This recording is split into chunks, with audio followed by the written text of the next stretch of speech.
ಎಲ್ಲ ಸಚಿವ ಮಿತ್ರರೇ, ಮಾಧ್ಯಮದ ಗೆಳೆಯರೇ ಹಾಗೂ ದೇವನಹಳ್ಳಿ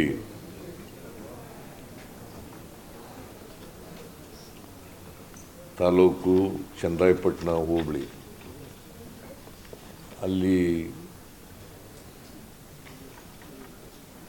ಕೈಗಾರಿಕಾ ಅಭಿವೃದ್ಧಿಗೆ ಜಮೀನನ್ನು ಸ್ವಾಧೀನಪಡಿಸಿಕೊಳ್ಳಲಿಕ್ಕೆ ನೋಟಿಫಿಕೇಶನ್ ಇಶ್ಯೂ ಮಾಡಿತ್ತು. ಪ್ರಿಲಿಮಿನರಿ ನೋಟಿಫಿಕೇಶನ್ನು ಮತ್ತು ಫೈನಲ್ ನೋಟಿಫಿಕೇಶನ್ ಎರಡನ್ನೂ ಕೂಡ ಇಶ್ಯೂ ಮಾಡಿತ್ತು.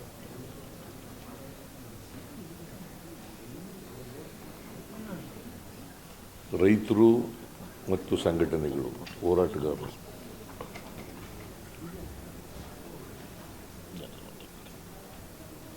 ನಾವು ಜಮೀನು ಕೊಡಲಿಕ್ಕಾಗಲ್ಲ.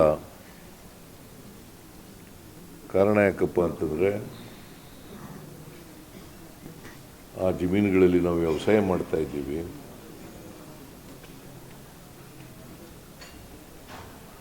ವ್ಯವಸಾಯವೇ ನಮ್ಮ ಮುಖ್ಯ ಕಸುಬು.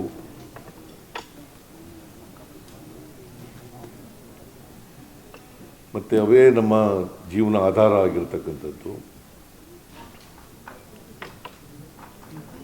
ಮತ್ತು ಬೆಂಗಳೂರಿಗೆ ಸಮೀಪ ಇರೋದರಿಂದ,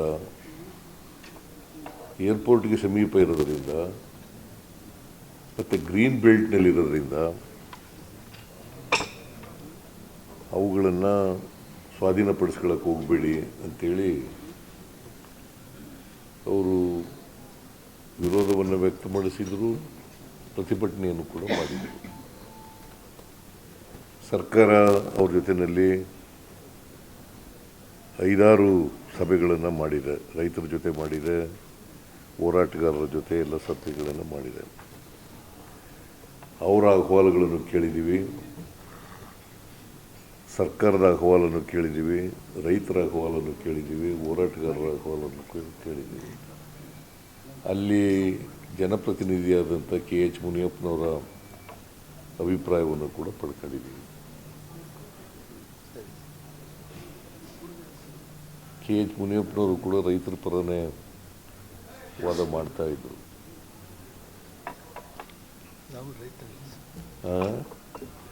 ಎಲ್ಲರೂ ರೈತರೇ, ಮೂಲತಃ ರೈತರೇ, ಆಮೇಲೆ ಬೇರೆ ಬೇರೆ ಆಗಿರೋದು.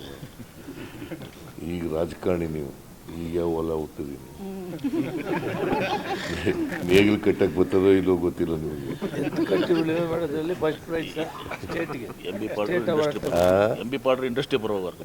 ಇಂಡಸ್ಟ್ರಿ ಅವ್ರ ಇಂಡಸ್ಟ್ರಿ ಮಿನಿಸ್ಟರ್ ಅಷ್ಟೇ. ಕಟ್ಟಿದ್ದೀನಿ, ಉತ್ತಿದ್ದೀನಿ, ವ್ಯವಸಾಯ ಮಾಡಿದ್ದೀನಿ, ನೀವು ಮಾಡಿದ್ದೀರಿ, ನಾನು ಈಗ ಬಿಡಿ ಇವೆಲ್ಲ, ಈಗ ಚರ್ಚೆ ಮಾಡೋದು. ರೈತರು ಹೋರಾಟದಲ್ಲಿ ಎಲ್ಲ ಪ್ರಗತಿಪರ ಸಂಘಟನೆಗಳೆಲ್ಲ ಭಾಗಿಯಾಗಿದ್ದವು, ಹೋರಾಟಗಾರರೆಲ್ಲ ಭಾಗವಹಿಸಿದರು. ರೈತ ಸಂಘದವರು, ಕಮ್ಯುನಿಸ್ಟ್ ಪಾರ್ಟಿಯವರು, ಸಾಹಿತಿಗಳು, ಆಮೇಲೆ ಕಲಾವಿದರು, ರೈತ ಸಂಘಟನೆಗಳು,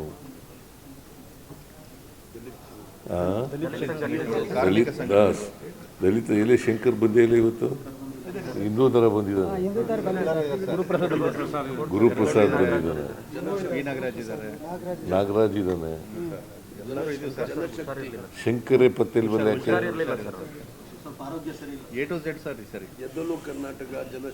ಆಮೇಲೆ ಎದ್ದೇಳು ಕರ್ನಾಟಕ ಜನಶಕ್ತಿ.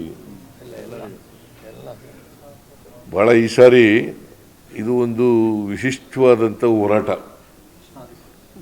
ಒಂಥರ ಐತಿಹಾಸಿಕವಾದಂಥ ಹೋರಾಟ ಅಂತ ಕರೆದರೆ ತಪ್ಪಾಗಲಾರದು. ಈ ಹೋರಾಟವನ್ನು ಮಾಡಿದ್ದಾರೆ. ಅದಕ್ಕೆ ಸರ್ಕಾರ ಸಾಧಕ ಬಾಧಕಗಳನ್ನು ಚರ್ಚೆ ಮಾಡಿ, ಇವರೆಲ್ಲರ ಜೊತೆಲೂ ಕೂಡ ಚರ್ಚೆ ಮಾಡಿ ಒಂದು ತೀರ್ಮಾನಕ್ಕೆ ಬಂದಿದ್ದೀವಿ. ಕಳೆದ ಮೀಟಿಂಗು ಇಲ್ಲಿ ಇದೇ ಜಾಗದಲ್ಲಿ ನಡೀತು. ಈ ಜಾಗದಲ್ಲಿ ನಡೆದಾಗ ನಮಗೆ 10 ದಿನ ಸಮಯ ಬೇಕು. 10 ದಿನ ಆದಮೇಲೆ ಮತ್ತೆ ಭೇಟಿ ಮಾಡೋಣ ಅಂತ ಹೇಳಿದ್ದೆ. ಹಾಗಾಗಿ ಇವತ್ತು ಭೇಟಿಯಾಗಿದ್ದೀವಿ. ವಿರೋಧ ಪಕ್ಷದಲ್ಲಿದ್ದಾಗ ಸುಮ್ಮನೆ ಇರ್ರಿ. ಮಾತಾಡ್ಕೊಂಡಿದ್ದೀವಿ.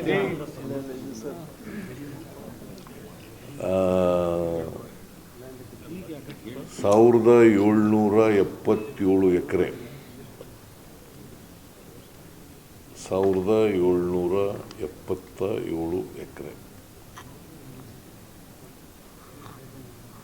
ಅದು ಅಂತಿಮ ಅಧಿಸೂಚನೆ ಆಗಿರ್ತಕ್ಕಂಥ ಲೆಕ್ಕ.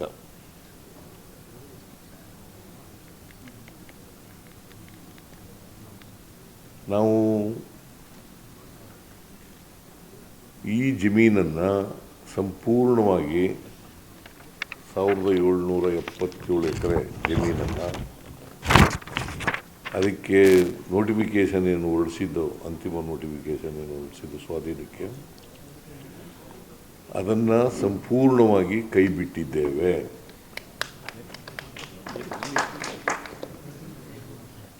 ಆದರೆ ರೈತರು ಸ್ವಯಂ ಪ್ರೇರಿತರಾಗಿ ಕೊಡಲಿಕ್ಕೆ ಮುಂದೆ ಬಂದರೆ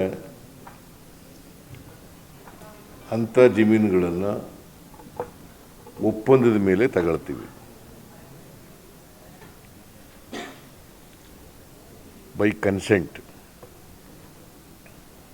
ಒಪ್ಪಂದದ ಮೇಲೆ ತಗೊಳ್ತೀವಿ. ಅದನ್ನು ಯಾರೂ ತಡೆಯೋಕ್ಕಾಗಲ್ಲ. ಜಮೀನು ನಾವು ಕೊಡ್ತೀವಿ ಅಂತ ಬಂದಾಗ ನಾವು ತಗೊಳ್ಳೋಕೆ, ಯಾಕಂದರೆ ನಮಗೆ ಇಂಡಸ್ಟ್ರಿ ಬೆಳಿಬೇಕು ಅನ್ನೋದು ಭಾಳ ಉದ್ದೇಶ. ಇಂಡಸ್ಟ್ರಿಗೋಸ್ಕರ ತಗೊಂಡಿರ್ತಕ್ಕಂಥದ್ದು ಇದು ಜಮೀನು.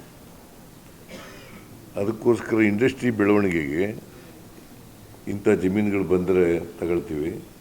ಮತ್ತು ಅವರಿಗೆ ಸೂಕ್ತವಾದಂಥ ಪರಿಹಾರವನ್ನು ಕೊಡ್ತೀವಿ. ಸೂಕ್ತವಾದಂಥ ಪರಿಹಾರವನ್ನು ಕೊಡ್ತೀವಿ. ಮತ್ತು ಅಭಿವೃದ್ಧಿಪಡಿಸಿರ್ತಕ್ಕಂಥ ಜಮೀನು, ಡೆವಲಪ್ಡ್ ಲ್ಯಾಂಡ್, ಅದರಲ್ಲಿ 50% ಕೊಡ್ತಕ್ಕಂಥದ್ದನ್ನು ಕೂಡ ಮಾಡ್ತೀವಿ. ಯಾರು ಕೊಡಲಿಕ್ಕೆ ಒಪ್ಪಲ್ಲ ಅವ್ರ ಜಮೀನುಗಳನ್ನ ಬಿಟ್ಬಿಡ್ತೀವಿ. ಅಷ್ಟೇ ಅಲ್ಲ, ನೋಟಿಫಿಕೇಷನ್ನೇ ಕ್ಯಾನ್ಸಲ್ ಮಾಡ್ತೀವಿ. ನೋಟಿಫಿಕೇಷನ್ನೇ ಡ್ರಾಪ್ ಮಾಡ್ತೀವಿ. ಇಂಗ್ಲೀಷ್ನಲ್ಲಿ ಡ್ರಾಪ್, ಕನ್ನಡದಲ್ಲಿ ಕೈ ಬಿಡ್ತಾ ಇದ್ದೀವಿ.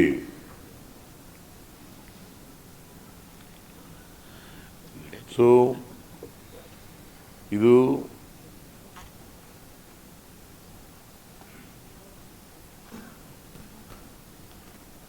ಸರ್ಕಾರ ತೆಗೆದುಕೊಂಡಿರ್ತಕ್ಕಂಥ ತೀರ್ಮಾನ. ಅದನ್ನು ರೈತರಿಗೂ, ರೈತ ಪ್ರತಿನಿಧಿಗಳಿಗೂ ತಿಳಿಸಿದ್ದೇನೆ. ಅವರು ಕೂಡ ಸ್ವಾಗತ ಮಾಡಿದ್ದಾರೆ, ಹೋರಾಟಗಾರರು ಸ್ವಾಗತ ಮಾಡಿದ್ದಾರೆ, ರೈತರು ಸ್ವಾಗತ ಮಾಡಿದ್ದಾರೆ, ಎಲ್ಲ ಸಂಘಟನೆಗಳು ಕೂಡ ಸ್ವಾಗತ ಮಾಡಿದ್ದಾರೆ.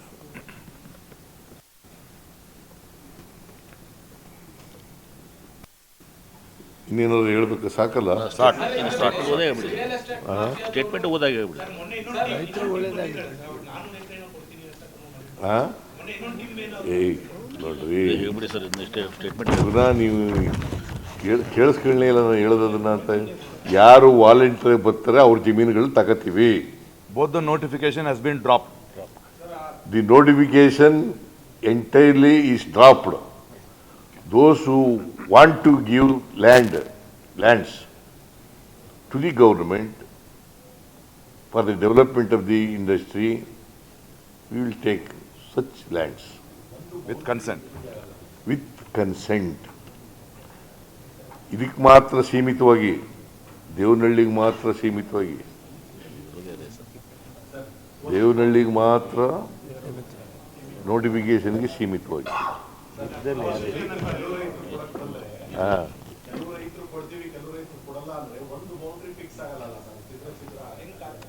ನಾವು ನೋಡ್ತೀವ್ರಿ, ನಾವು ಎಲ್ಲ ಈಗಲೇ ಹೇಳ್ಬಿಡ್ಲಾ?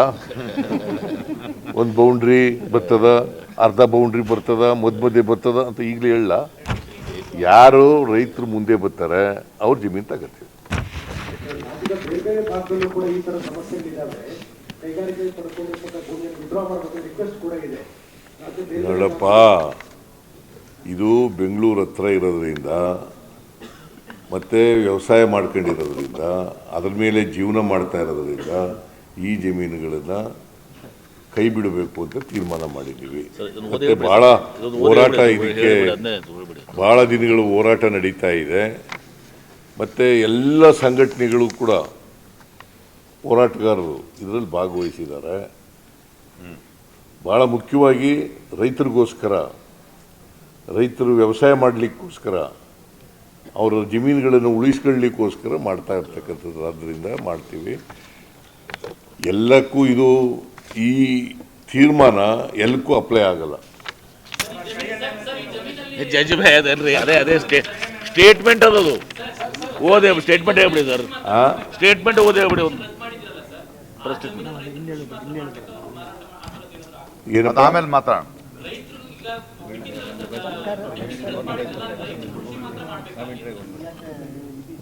ಏನು ಅವ್ರು ಕೇಳ್ತಾ ಇರೋದು ಕೃಷಿ ಮಾಡಕ್ಕಲ್ವಾ?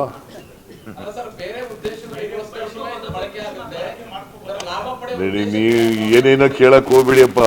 ಈಗ ನಾವು ಡ್ರಾಪ್ ಮಾಡಿದ್ದೀವಿ. ರೈತರು ವ್ಯವಸಾಯ ಮಾಡಬೇಕು ಅಂತ ಹೇಳಿದ್ದಾರೆ. ಅವ್ರ ವ್ಯವಸಾಯ ಮಾಡ್ತಕ್ಕಂಥ ಕೆಲಸ. ನೋಡಪ್ಪ, ನಾನು ಇಲ್ಲಿ ಒಂದು ರಿಟರ್ನ್ ಸ್ಟೇಟ್ಮೆಂಟ್ ಇದೆ. ಭೂ ಮಾಲೀಕರು ಸ್ವಯಂ ಪ್ರೇರಣೆಯಿಂದ ಮುಂದೆ ಬಂದಲ್ಲಿ ಹೆಚ್ಚಿನ ಹಣಕಾಸಿನ ಪರಿಹಾರ ಅಥವಾ ಹೆಚ್ಚಿನ ವಿಸ್ತೀರ್ಣದ ಅಭಿವೃದ್ಧಿಪಡಿಸಿದ ನಿವೇಶನವನ್ನು ನೀಡಲಾಗುವುದು. ಈ ರೀತಿ ಹೆಚ್ಚಿನ ಪರಿಹಾರ ಅಥವಾ ಅಭಿವೃದ್ಧಿಪಡಿಸಿದ ನಿವೇಶನವನ್ನು ಪಡೆಯಲು ಒಪ್ಪದ,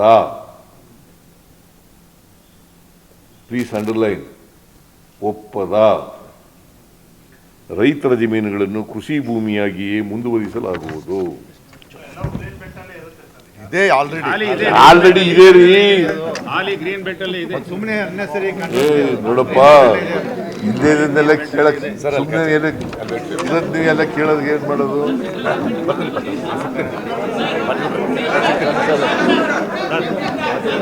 ಬರ್ತೀನಿ ಅಣ್ಣ. ಓಕೆ, ತುಂಬ ಥ್ಯಾಂಕ್ಸು. ನಾವು ವಾದ ಮಾಡ್ತಾ ಇದ್ದೆ, ಭಾಳಷ್ಟು ಜನ ಬಿಡಲ್ಲ ಅಂತಿದ್ರು, ನಮ್ಮ ಮುಖ್ಯಮಂತ್ರಿಗಳು ಬಿಡ್ತಾರೆ ಅಂತ ಚಾಲೆಂಜ್ ಮಾಡಿದ್ದೆ. ಸದ್ಯ ಗೆದ್ದೆ ನಾನು, ಭಾಳ ಜನ ಗೆದ್ದೆ. ನೋಡಿದ್ರೆ ಇಲ್ಲಿಂದ ಬಂದಿದ್ದ ಇವ್ರ ಜೊತೆ. ಹಾಂ, ಅವರೆಲ್ಲ ಜೊತೆಗೆ